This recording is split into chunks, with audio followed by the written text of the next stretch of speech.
Hello, I'm Ricky Gervais. As the Canadian physician William Osler once said, the desire to take medicine is perhaps the greatest feature which distinguishes man from animals. From keyhole surgery to stem cell research, modern medicine enables the 20th century man to play God. But how did we get here? What incremental advances through the ages gave birth to the medical wonders of today? Here to discuss the history and practice of medicine are Stephen Merchant, graduate from the University of Warwick and now award-winning writer. Thank you very much indeed. And Karl Pilkington, a man with no qualifications, very little education, but who is now known the world over as a shaven chimp with a head like a fucking orange. Alright. Well, there is obviously so much to discuss, Ricky. I wonder, in an effort just to provoke some initial thoughts, if I can offer another quote from the great Carl Sagan, who said, advances in medicine and agriculture have saved vastly more lives than have been lost in all the wars in history. So quite a... yeah, just shows you shouldn't really worry about war. What do you mean? It's not a big problem, is it? Obviously. So, that's a good point there, Carl. War's not as bad as a lot of people make out. What do you think, Carl? Overrated? Too much fuss about all... Well, I don't know anyone who's died in a war, but I know loads of people who have died from, you know, cancer and what have you. So is that going on Carl's quote? Does that work? Is he right? What did he say? Good, well we're off to a fascinating start. I think it's probably best, Rick, if we return to the very beginning of time, the dawn of man, because of course, even in primitive prehistoric ages, medicine was practiced in some ways, from the research people have done, cave paintings and the like. Karl, I wonder if you would just give us your initial thoughts on, you know, the medicine of the ancient world. You've not. You sound like you haven't studied it, or you're being. You're being modest. You're being modest. Never really thought about it. What do you think? They didn't have much. I know that Tutankhamun. Tutankhamun. He died of having a knee injury, so they didn't have that much medicine knocking about back then. Right. Where do you get this information from? It sounds vague. I read it at an exhibition I went to, and did you read the whole sentence, or just... No, I just saw they had some video footage made up. It wasn't from the time, and they just sort of said this is probably what happened. Sure. Did you put the headphones on and listen though, or do you just guess it from the pictures? I just looked because I couldn't have the headphones. Of course not. Why couldn't you have the headphones? They're expensive. How much? About 50 quid, I think, deposit and everything. Well, you get that back though if you return them. All you have to do is take them off your head and hand them in. I don't like the idea of handing money over, because it's like when you get a flat and that and you put a deposit in, you never get the full deposit back. I don't like deposits. Well, what do you think they're going to do? They're going to take 50 quid off because you put wallpaper on your headphones. No, but it's not the same, is it? Exhibition. So you're going to deprive yourself of education because you don't trust. Deprive me. I saw it. The Natural History Museum. He came off a chariot. The dangerous things. He came off a chariot. You saw that on the... How do you know he died? How could you tell from visual images that Tutankhamun died from a knee injury? It's just... honestly, you're going to make yourself look daft here, because that's what happened. Imagine that. In a room with Karl Pilkington, we make ourselves look daft. That would be incredible. So aside from Tutankhamun's knee injury, that's pretty much your grasp of the ancient world in medicine? Well, I don't know anyone else who's knocking about. Well, what about if we go back even further? What about if we go to sort of primitive man, cave-dwelling man? What do you know there of medicine in that early stage? They didn't really bother. Okay, is that guessing, or wasn't the earliest ones like people like shaman and those absolutely, of course, tribal lords that would say, well, that was I assume even pagan man had sort of apothecaries that certain roots and shaman who would use herbs and so on. But of course, if we go back to primitive man, you're obviously familiar. I believe it's pronounced is it trepanning? Oh, when you take the top of your head off and let out the demons. And they found various skulls from ancient man with holes bored in the top, some of which had healed over, suggesting that they had indeed drilled holes in their head, or presumably they wouldn't have had drills in that point, cracked the head, and in their thinking letting out evil spirits, and then they healed back over. So in some instances the people survived.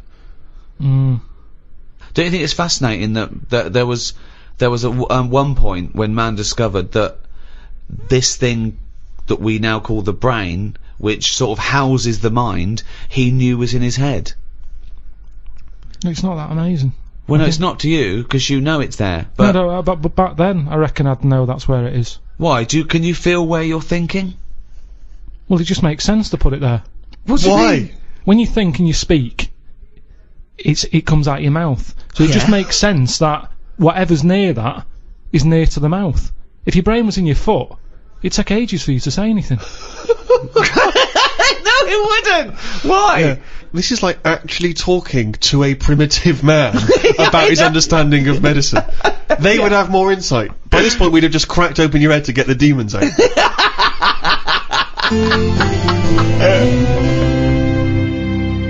Shall we move on to the ancient world in terms of Egyptians, the Greeks, the Romans, of course, because they made huge advances, particularly the Romans, who understood, of course, the importance of sanitation. You know, famously, their streets were clean. Yeah. Don't you think that if we hadn't have cleaned up as much, that, I don't know, we'd be stronger? What? Well, I know what you mean. Yeah, they say say let your kids eat dirt. mud and Yeah, all of that. course. Well, that's building up its sort of immunity system. If you're too cosseted, you don't fight it. And that's exactly what immunisation is, giving you a bit.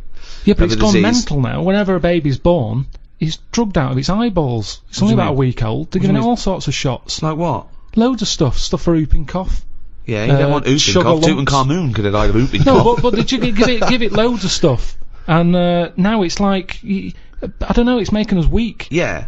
Soon there's going to be things that, one, we're not immune to, and two, our antibiotics no longer work, because of course things like the viruses and bacteria or whatever, they evolve and change so quickly that you can't keep up with them. And also there's this big thing, like the superbug, for example. There's a very strong theory that says that it's where people took half the course of antibiotics, and what it did was, it was almost like an immunisation to the bacteria and virus against the antibiotic. They got stronger. That's what I mean. So yeah, we need some germs, as you'd call them, but there are some that we have eradicated.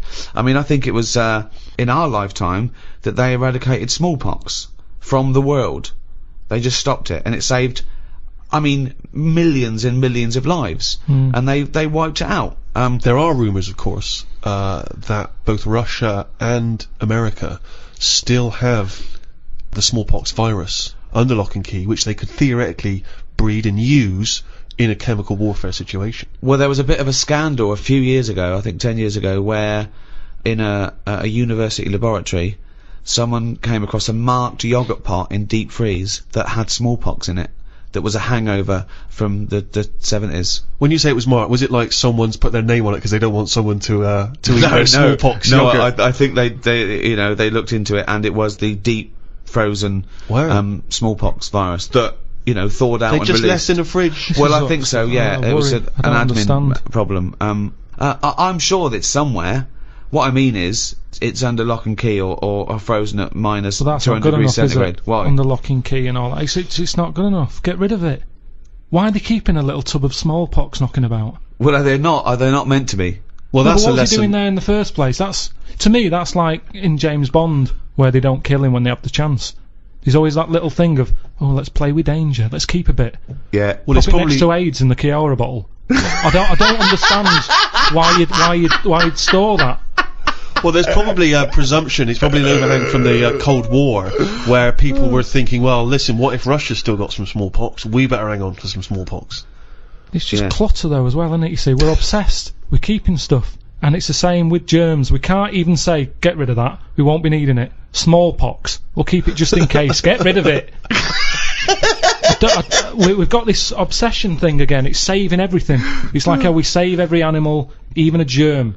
We get upset about if it dies out. Yeah, Keep but you say that, but of course, famously Alexander Fleming discovered what may be the most important breakthrough of the 20th century, which was the first antibiotic, I think, in 1928, and he's literally saved hundreds of millions of lives with that, changed the face of modern medicine, and he discovered that because he left a bit of old bread out for a while, and it went all mouldy in his kitchen, and he thought, what's that? Let's have a look. Like I've said to you before, it's down to him being scruffy more than anything. Well, It just seems like there's a lot of scruffy kitchens around that. I mean, you're saying. But think if his cleaner had come in and gone, "Oh, Mr. Fleming, you disgust me, you fucking filthy scruffy cunt. I'm gonna throw all this bread away."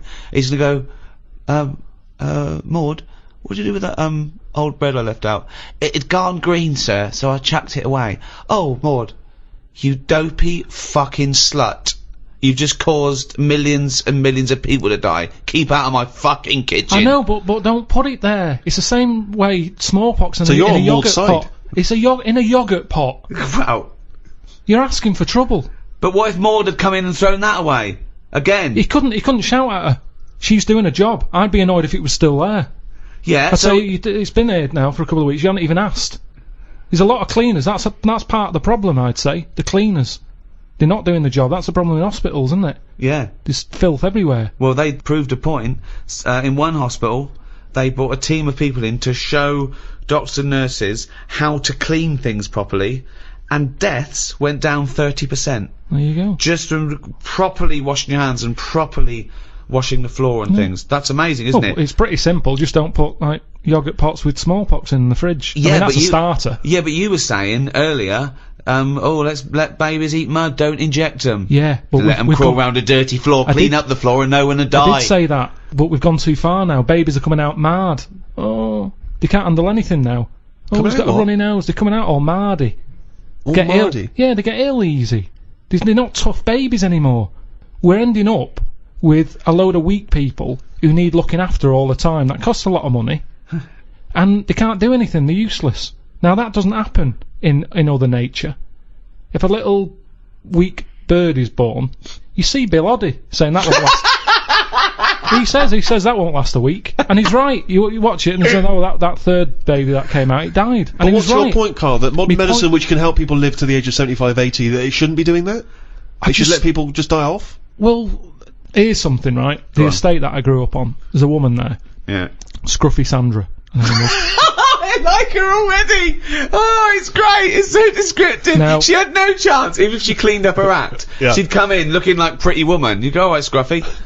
No, What's the point? What is the point? Oh, So the thing is, she used to always get on these buses called dialer rides that were sort of like posh taxis. You could call for one, it'd come round to your house, and it would pick you up and you'd pay like 50p. But it would pick up a bunch of other people as well. Yeah, on the way. So it would take ages to get to where you're going. That is. Oh, it's good though. It's kind of a bit of a day out. Old people used to love it because you'd get to see things. Right. And you'd hear a call coming in on the radio that, Scruffy Sandra's being picked up, and you go, "Oh God."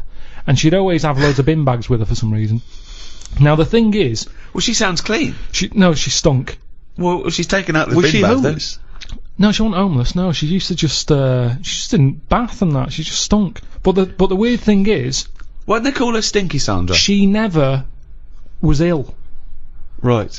People didn't sit next to her Yeah. because she stunk. Yeah. Now, because of that, anyone who might have had a bit of flu or a cold never sat next to Scruffy Sandra Right. because she stunk.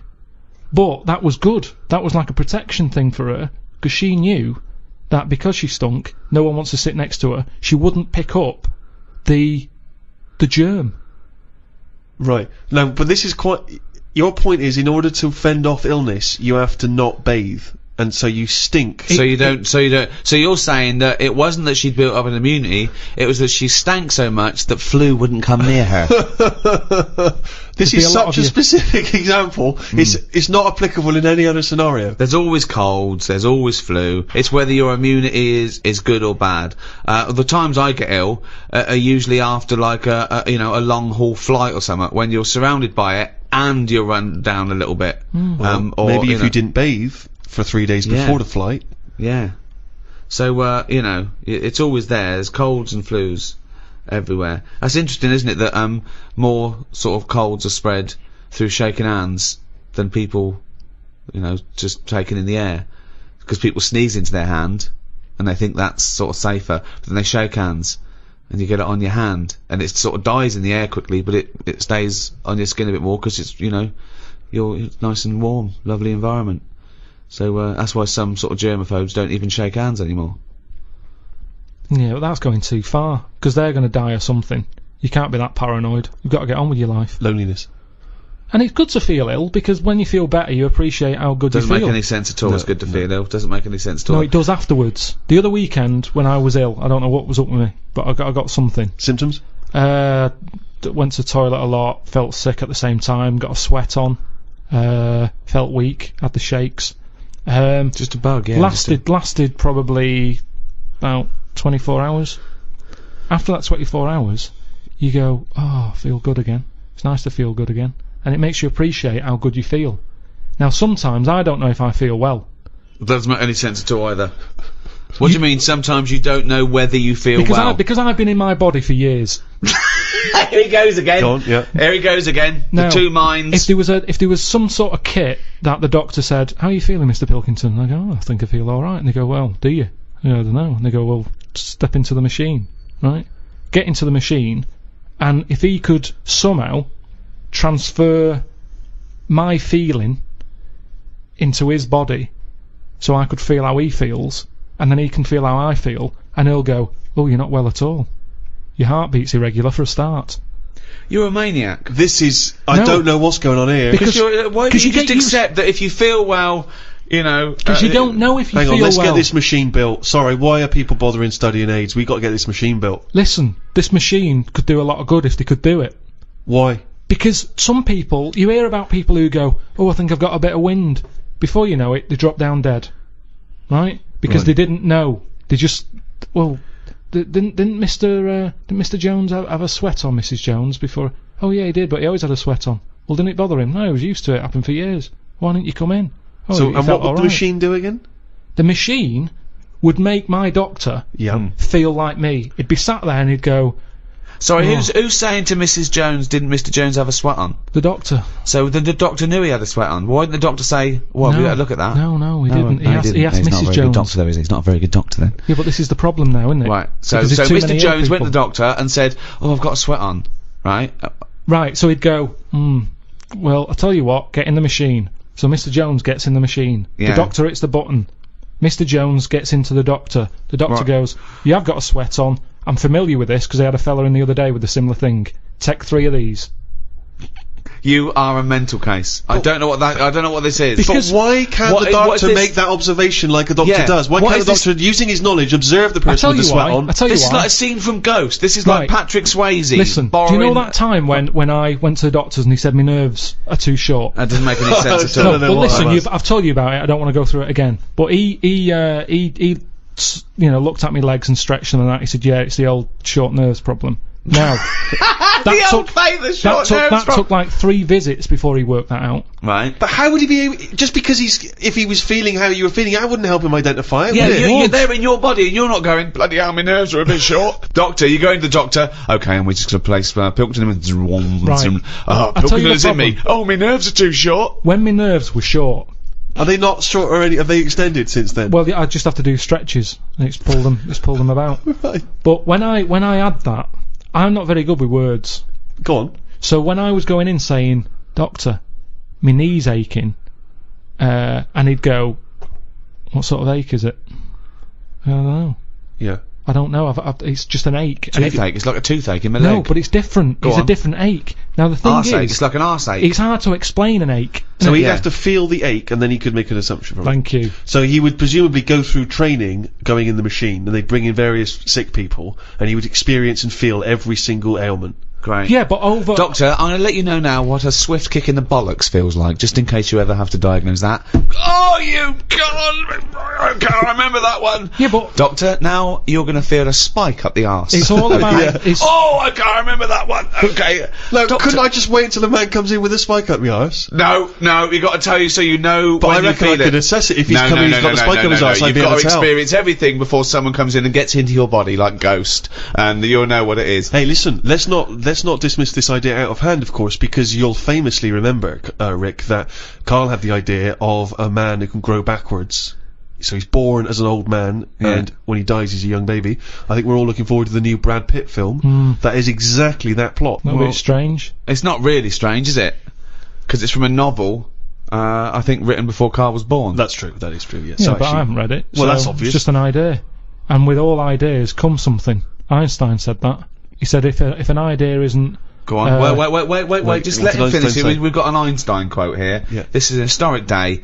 Karl, sorry, what were you saying? What did Albert Einstein say? He just said something along the lines of... Well, no. Give us the quote. It doesn't matter about how he worded it. It's the point in hand. Well, I think it is. I think a quote. I think like all, any sort of poetic content of anything is exactly how it's worded. So just what did Einstein say exactly? Well, he said something along the lines of... Go on.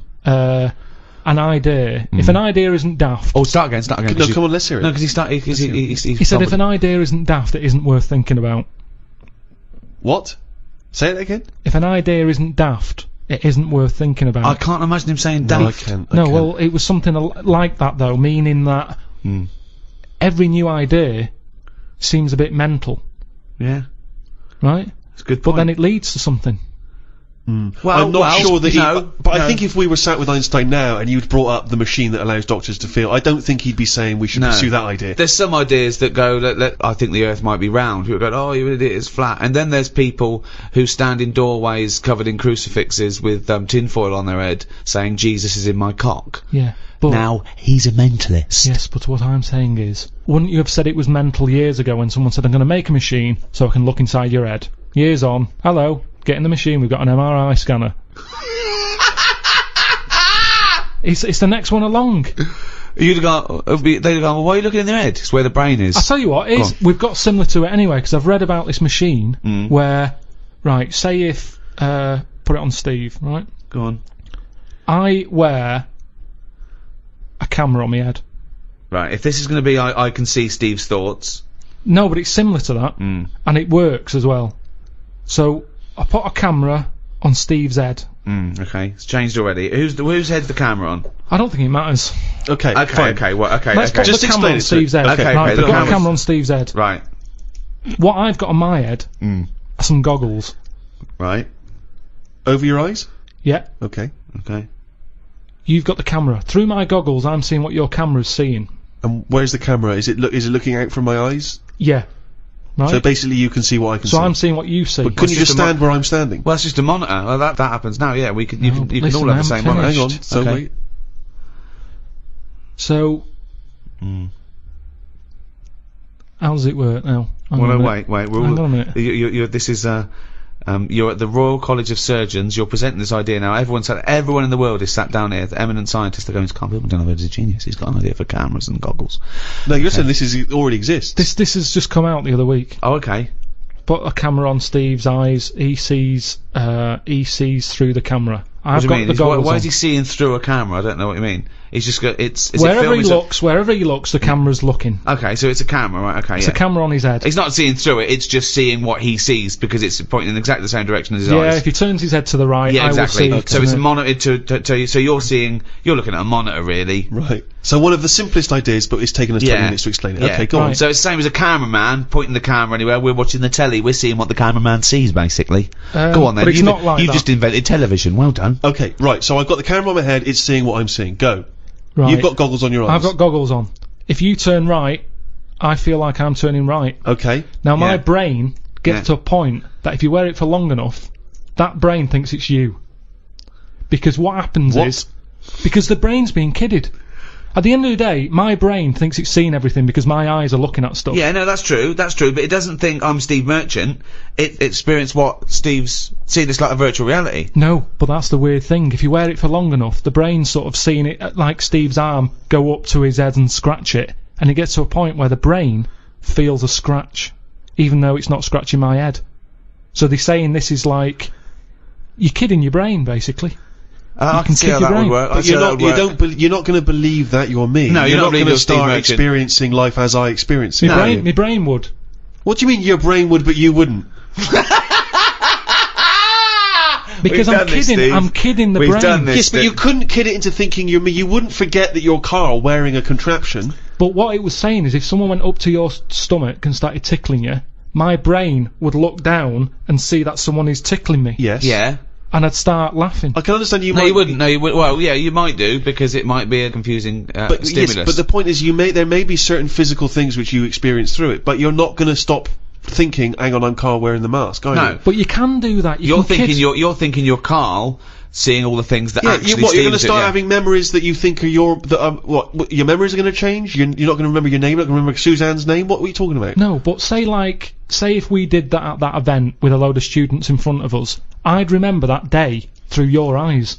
Right. So I'd be living your day. But you'd also remember that you were wearing life. a contraption. You wouldn't remember it as being, I was Steve Merchant for a day.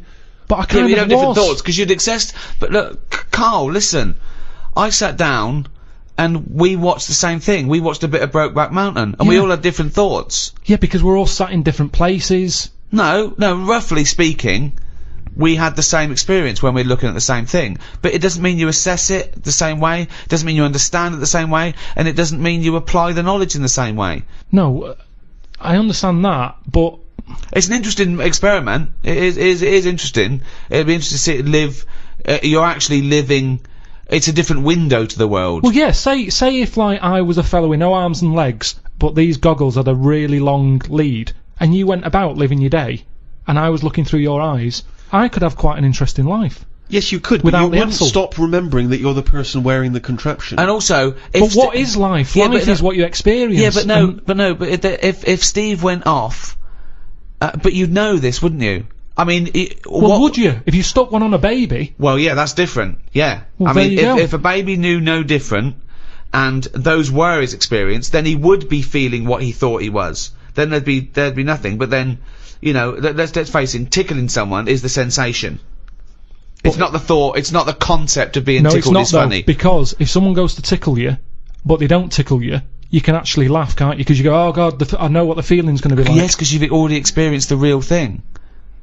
Yeah. I still think... Well, stop that sentence there and you're lying.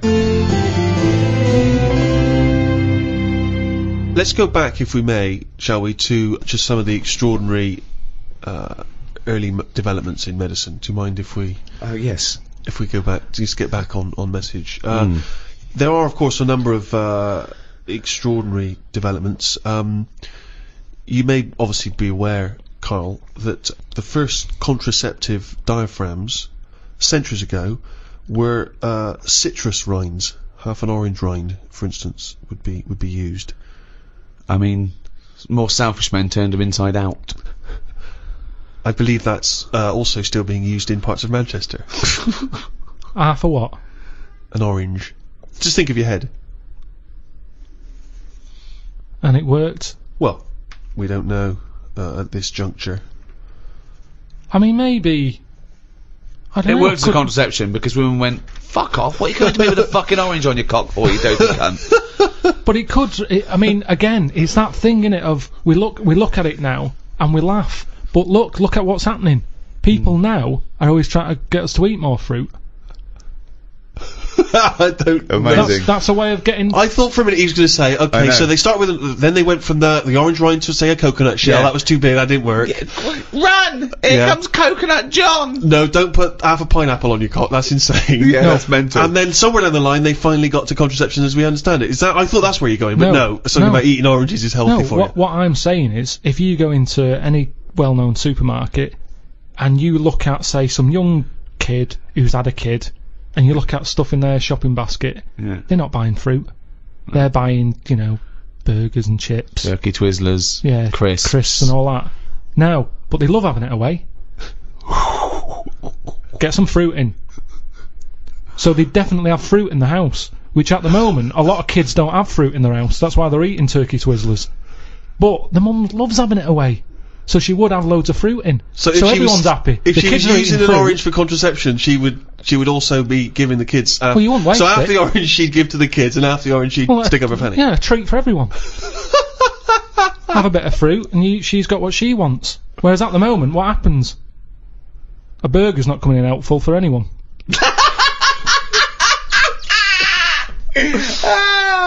If you want me tonight, pop a sesame seed bone on your cock. Take out the fucking pickle. No one likes a fucking pickle up the fanny.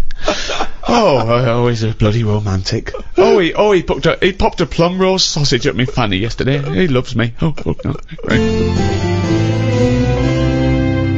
Did you know, Karl, that cataract operations on the eye were performed in India as early as 1000 BC.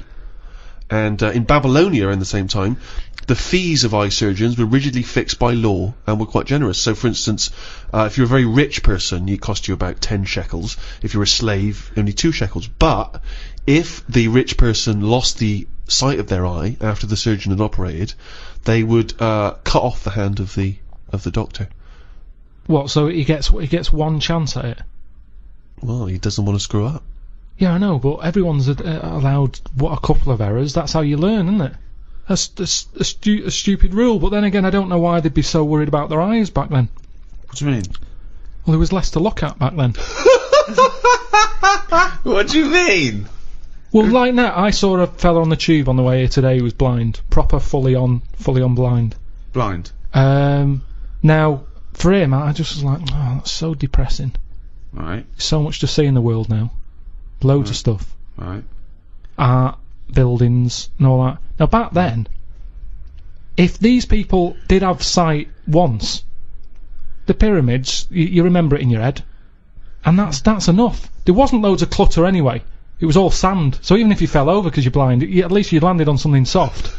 Whereas now, it's rubbish being blind. Stairs, loads and loads of people, loads of curbs and things. It's not a good time to be blind. So I'd prefer, if I was going to be blind, That's be blind brilliant. back when Tutankhamun was See, knocking that's about. a choice that people have that are blind now. No. If you're going to be blind back when Tutankhamun was knocking about. But all I'm saying Sorry, is... Doctor, I didn't realise there was a choice. Oh, yeah. If you'd already told me you were going blind, I'd have said, well, let's get you back 3,000 years.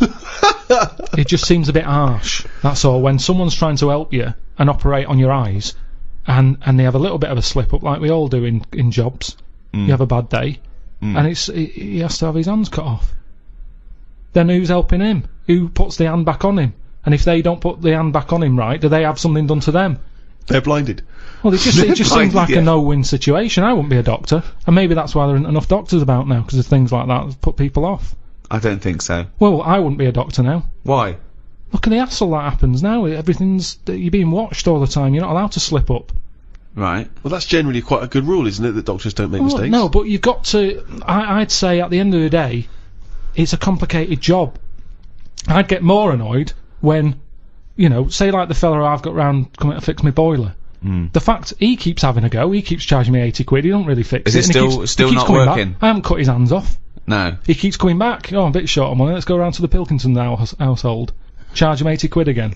Oh, it's Christmas, let's pop round twice. Do you know what I mean? Whereas a doctor who's trying to help people, it's a difficult job. Yeah. If he makes a mistake now and again, I think, well, it's bound to happen. It's complicated. Can't you see where I agree with you that people make mistakes, and I imagine there are good and bad doctors. They try and even that out by it being a very, very obviously stringent exam, and It's 11 years they've got to do. I read up on it. 11 years it takes to be a doctor. No, it doesn't. It does. It takes 7. No, but then they've got to be in a hospital or something for 4 years before they get to play with someone. Right. Okay. Yeah. So okay. that's ages. You're going to get bored. You're going to get bored. But and but that's it. They really do try and rule out, and there's still chance and mistake, and don't forget, you're given nearly impossible tasks still in medicine. Just think of the risk with transplants alone. And they're getting better and better at those, and they're lasting longer. But the fact of the matter is, it's better to have a go, innit, than not have one. If someone said to me, right, depends. you need a new heart, we're going to do it. If they say you're going to die anyway, let's try this new thing, you might as well. But then there are some things that there's not worth the risk. When someone, it goes wrong, someone's facial surgery goes wrong because they wanted plumper lips or a little nose, I'll go, you're a fucking idiot. Yeah. Exactly, yeah. You shouldn't even be doing that. Doctors shouldn't even be allowed to do that. I don't know why. I really don't know why a doctor under a Hippocratic oath takes the risk of something going badly wrong, sometimes general anaesthetic, because they can't be bothered to fucking go for a run. Right, so they have fucking bits sliced off and tied up and sucked out. I want to go, you lazy fucking fat pig. Just go for a run and stop eating burgers. Right, you might fucking die. Oh. Well, Can I just stop you there, Rick? Because actually, if it weren't for a plump patient, the stethoscope would never have been invented. Well, because he couldn't hear. Yeah, the person who invented the stethoscope, Dr. René Laennec, had a very fat patient come in and couldn't hear her heart through the blubber. But then that's the sign of the problem. I mean, that's the sign of the problem, isn't it? Yeah. I mean, rather than saying, hang on, let's get a bigger chair in for her because she's got a fat arse, I'd say, well, you're not welcome here. If you can't get through the door, I'm not seeing you. I mean, if you've got a doctor who's having his hands cut off because he messed up an operation, yet fatty's coming in and getting special treatment, I wouldn't give him time of day. You see, this is what I'm saying, right? This is going right back to what I was saying at the beginning. The problem is, we've got pills for everything, and all this is doing is making people treat the body badly. Because you're going, be alright, there'll be something. It's funny, isn't it, that like these tests, they go, well, let's have a look. It's what we were talking before about weighing kids. If they can't get through the door to get to school, you don't know. If they go, I'm just going to take a sample of your stool. Actually, you're too fat. Your shit's come out like tagliatelle. Your ass is too fucking fat. Stop eating your gut. I'm going to take a sample of your stool. What, the one you fucking broke when you sat down? I just think this is the problem. You know, we can do too much, and because of this, people are going, I don't care about my body. They worry more about the plasma telly getting a scratch on it than they do about their own body. Exactly. And if we stopped giving them tablets willy-nilly, they'd have to look after the body more. Willy-nilly is one of the worst diseases in the Western world, of course. Now, medicine is the art or science of healing. And that doesn't always have to be a drug or a surgery. I mean, bedside manner has a lot to do with things, and also it's all about care as well. We mustn't just forget that some people don't need medicine; they just need help. For example, there are people that help disabled people have intercourse where they can't, maybe get on to the woman herself, and there's someone that actually helps the man put in his penis to the woman's vagina. They leave the room. What? I've never even heard of this. It's true, absolutely true. They're helpers. Yeah, no, I believe that is the case. Yeah. And that's just as needed as anything that might cure their own. It's not. That's pleasure. Yeah, so what are you saying, because you can't walk or move, that you can't love someone and want to share that love? I'm just saying it's not a priority. Well, no, but they're going to live. They're healthy apart from their disability. I've met someone, they want to consummate this love, and someone helps them out and goes, well, that's part of my job. No, it's not part of the job. Well, it is part of this job, because that's their job. I have never heard anyone say, I've had a right day today. Why? I've been playing with Arthur's tackle all day. They don't play with Arthur's tackle, they pop Arthur's tackle in Hilda's vagina. I don't think they do. They do! How can they enjoy that? I mean, maybe once, and they'd go, that didn't work, did it? I didn't enjoy that, Hilda. No. How can they enjoy it with a nurse stood there having to do that? No, they help her in. She helps Arthur in, or he, might be a male nurse, pops Arthur in, goes, okay, Arthur, I'll see you in a few minutes. Right, goes outside. But what's the point, though, in that? Why? Because it's all about the mood and everything. He's just stuck onto like a stag beetle clinging onto a leaf. There's no enjoyment in that. Oh, the well-known stag beetle copulating with a leaf syndrome. No, but I'm not saying... That's the well-known position in the Kama Sutra. I'm just saying... he knows that, I think it's a lovely act, and someone's willing to... Wouldn't you help someone in there? Definitely not. No? Definitely not. No, says a guy, goes, this is my wife, we're both say, well, I can't, can you just pop me in, Carl? You're the only person around. No, I don't think it's important But there enough. are people... What do you mean you don't think it's important enough? I'd be happy to go round, put the washing on for them, make the bed. Do you want a cup of tea? Yeah, I'd love one. There you go. Oh, just before you go, forget it. If they asked me to do that, I'd quit. And I don't think it happens, because people wouldn't take that on for a job. You never hear about it. On Comic Relief, when they're raising money, they don't go, thanks to Midland Bank for this £100, that's going to go towards Arthur getting his end away. That's ridiculous. So you would rather them not have the pleasure of each other than just help them in? No, because they'd work out some way that they could do something for each other. I like to play the guitar. My fingers aren't long enough. I'd knocked it on the head. It's the same thing. If you can't do it, don't do it. So are you telling me, right? Okay. Supposing there's a little fella who's got no arms, no legs, right? Right. Little Bob. Okay. There he is. All right, Carl. right?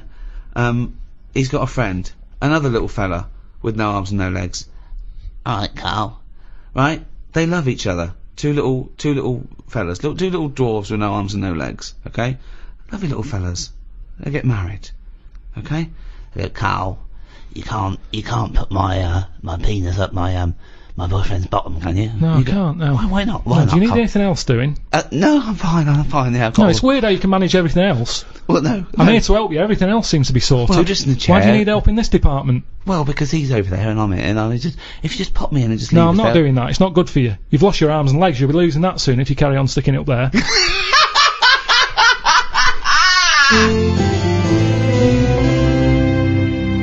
Well, after the medical advancements of the Greeks and the Romans, of course, through the Middle Ages, particularly in Europe, we ended up going backwards, and it became, people sort of returned to superstition, started relying on that. Sanitation was poor. A lot of the amazing sanitation the Romans had built was left to ruin, and we went backwards. And really, it wasn't until the Renaissance that people like Leonardo da Vinci started to, draw pictures of the anatomy and so on.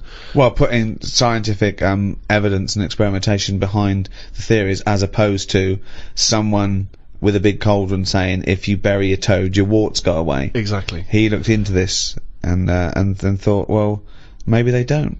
Maybe it's a coincidence, So that's where experimentation comes. Empirical evidence, not just hope. Of course, you still couldn't experiment or dissect humans because that was frowned upon. So often they would actually, the only people they were allowed to dissect and operate on were criminals. And at times, criminals would actually be dissected or cut open whilst they were still alive as part of their punishment. Is that ever justifiable? Do you think, Karl, that people sacrifice for medical advancements? They do it now, don't they? You hear about these people having, tests done on them. You get paid 20 quid and they say, let's rub this cream on your head. Yeah. And you get your 20 quid, and if your head goes funny, they say, well, you took the 20 quid, it's your own fault. Wasn't that a student that took a few grand? He became the living elephant man, didn't he? Oh yeah. It was quite horrific. His head was in all kinds of weird shapes. I mean, that's unfortunate for 20 quid.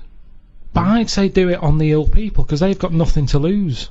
Just test it. It's, all this testing on animals and that. Well, don't test it on animals. If you've got an itch, the doctor can say, I've got this cream here. We haven't tested it. It might work. It might make it worse. Give it a go. Right. Yeah, but the whole point is that if you do that, someone's head might blow up to the side of the elephant. It might outweigh the ailment. That's happened already. A fella who had nothing wrong with him has now got a head of the elephant man for 20 quid. Yes, I know. Well, but that isn't fair. No, I know. But you're saying, you're going for athlete's foot, rub this on your feet, your bollocks fell off. Never mind, it was a chance we had to take. I mean, that's a particularly sloppy bit of medical research, that one. No, yeah. No, but say like my Auntie Nora, right? She's had everything wrong with her, right? She's had tablets that haven't been tested on anyone else. They test them on Nora. She's up for it. She's like, oh, I haven't had that. That's our little tester. Yeah. She loves it. But she knows that that's the case, and she's happier to give something a go than not a go. I mean, it's ridiculous the amount of stuff. She rattles. She carries that many pills, like a maraca. You can hear her coming. But that's the way her life is now. She's just used to the fact that if it weren't for all these tablets, she'd be dead. Yeah, but not necessarily. But the pills. She doesn't take pills that have been untested. She's not taking experimental pills. I think she's honestly, she's got so much. Well, so again, you just made that up. Then you just assume that they haven't been tested on someone. Where'd they get them? Where'd they get these pills from that haven't been tested? Well, it's all very new. She's on a lot of new medication. That can go either way. Could this be one of the reasons why she farted for 24 hours? It could have been one of the side effects. 5 minutes. Oh, 5 minutes, was it? Yeah, that's what my mum said. It's all the medication, because your body's in shock, isn't it? It's been, given all these drugs that it's not used to. Luckily, some of the pills weren't suppositories, because she'd have lost them in the great fart of 1989. I've lost all my suppositories. But that's what you do, innit? If you're in pain, and I mean, I don't know if I told you when I had kidney stones. I think you mentioned it. I was in agony. Yeah. And they said I was in A&E, lying on my back. Mm. And the woman at the A&E counter said to Suzanne, "Who's that over there?" And she said, "Oh, he's with me. He's in agony." So they said, "What's up with him?" I said, "Oh, it's his kidney stones again." Because this is when I went back at the night. Mm. I was like, I couldn't care that people were staring at me. I was rolling about on the floor like a dying fly on my back. I just didn't care about what was going on around me. But I was told that because it's busy, that they might have to send someone out to shove like something up my arse that would get to the pain quicker. Well, what do you mean send them out? Well, they send while you're lying on the floor in A&E, they're going to stick something in your arse. What do you mean? Oh, you mean a pill? I thought you meant to get to your kidney quicker than up your knob. No, a pill. They put it up there, and apparently it'll kick in quicker. Yeah. The tablet works quicker. Yeah. Up your arse than it does down your throat. Yeah, because it's a mucous membrane and it's... Well, I was up for it. I just was like, whatever it takes. Now, saying that to me now... But hold on, though. What if the doctor said, OK, I could give you this morphine, take it, it will take a few minutes to kick in, or I could rub some on my penis, I pop an orange on the end of my penis, I rub that in morphine, and I pop that out of your rectum, Mr. Pilkington. Are you in agony or not? Are you in agony? OK, look, I'm just smearing... I'd say I'll get a second opinion. Well, no, you haven't got time. There it is. Do you want this up your arse? It's covered in morphine. He's in his private life he's a promiscuous gay man, but in his professional life he is a doctor with a morphine smeared penis, and he's ready for action. So if you're and he's willing to do that in the middle of A&E. Yeah. So he takes no pleasure from that. It's the only way. So are you in pain? Do you want this done or not? Yes or no? He comes out into A&E reception, his trousers around his ankles, he has an erect penis, he says, Karl, do you want me to stick this up your arse? And your answer is? Yes or no? You're in terrible agony. He's wearing a condom. He smeared the condom in. I mean, it's not unprotected morphine penile surgery. Administration. And what? In and out, done. Just in and out. Yeah, it just administered your arse takes on the morphine from the Dr. Penis. And it's the only way, really. In and out. Yeah, in and out. Up once, okay, and out. It'll definitely work. You will. The pain will go away. No side effects. It'll be pleasurable. No side effects. Anything. No side effects. No. I'd probably call Auntie Nora and ask if she's had it yet.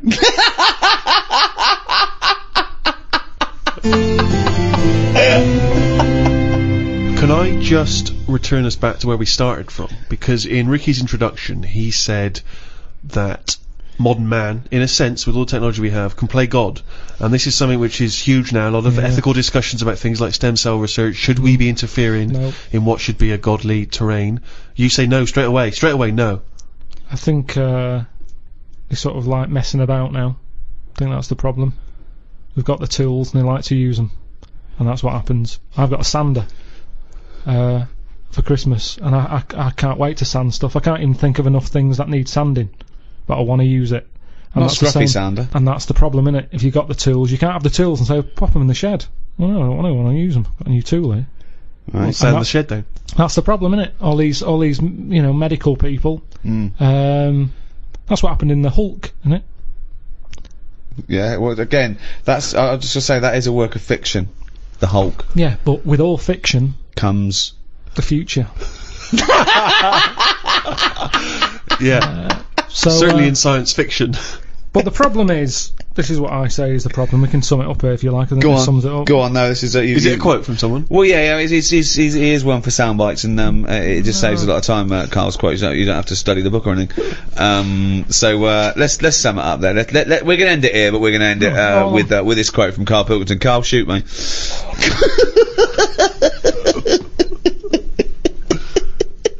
People are living too long. Okay, that's your summary of medicine. Well, yeah, the history it of is, medicine. because it's kind of now. You see, I agree with medicine to stop pain because it's depressing pain. Stop the pain. I'd say, as soon as we sorted that out and we started saying, "Do you want a new face?" That's way over the line. Yeah. No one should be getting a new face unless they're really disfigured. Yeah. But those are the people who are getting new faces. No, they're not. There's people messing about. Yeah, no, it's people. Well, plastic surgery, but that's people's own choice. They're paying for it. It's up ridiculous. To them. I know. But it's not taking it away from other people, is it? Yeah, it is, because the person who's messing about with someone's face could be doing something else. No, because they're plastic surgeons. They're privately employed. Yeah, but they shouldn't be. They should be sorting someone else out who's got a little funny head. They shouldn't be messing about with Pushing someone who's got himself nothing wrong with forward, them. trying to get some free treatment. Get some free And it treatment never for- looks right anyway. You spend No. all that money, it never fits properly. Yeah, but No. well, this is what annoys me about Fish Karl. lips and It that, just looks that wrong. little, that stupid little skeletal nose. You'd be and all better the- off changing the head, all of it, rather than messing about with the face, because it never fits properly.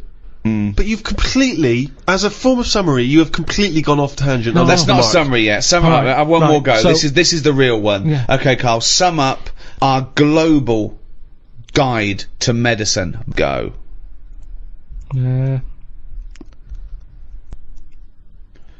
Today's cure.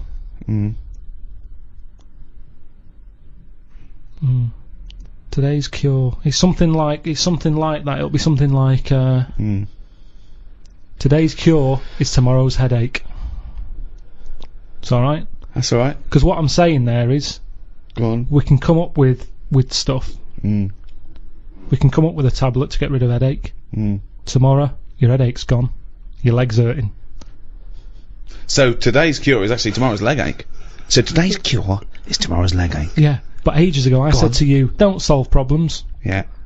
because a problem solved is a problem caused. I'm gonna die. I'm gonna die. I don't remember that quote. But okay, so finally, in summation, what you said was So, okay. At the end of So- the day, we've all got to die of something. Right. Now, Albert might come in. I'm a doctor. Right, Albert, how are you today? What's wrong with you today, Albert? I've got an inflammation of the testicular region. Right. My scrotal sac is all stretchy and swollen. It's pustulating, and it's causing the penis to be all red and inflamed, and that spread to the anus. Right. Take these tablets. Right, where do I put them? Just have them with some water after a bath. Okay, I'm not gonna have a bath. I can't have a bath of these because honestly, you see these get in a bath and they start bubbling with the. Yeah, like I say, just take the tablet. I don't know what it is, but look at it. It's like a mess. It's like quite a mess down there. I can't. Take the tablets. Oh, Take the tablets and come back. In a week's time. Let me know how it goes. okay. Right? right. So Do you know let's what it is? Let's imagine that perfectly normal scenario has happened. What is your point? Right, he'll come back the week after. Yeah. The problems downstairs will be sorted. But at the end of the day, he's 76. He's going to have something else wrong with him. I do another check on you, and even though your sack is sorted... They're not quite right, to be honest. No, but they better. Well, it swings and roundabouts Yeah, because well, that's life. That's life, Albert. the penis is much more functional. The testicles are really that they've lost all their skin. It's just like a bag of spaghetti just hanging on the chair. And the arse. The arse is the itchiest arse I've ever had. I've had to, at some points, I've got blood under my fingernails and scratching my anus. So it's not completely cured. And this is why no one wants to be a doctor anymore.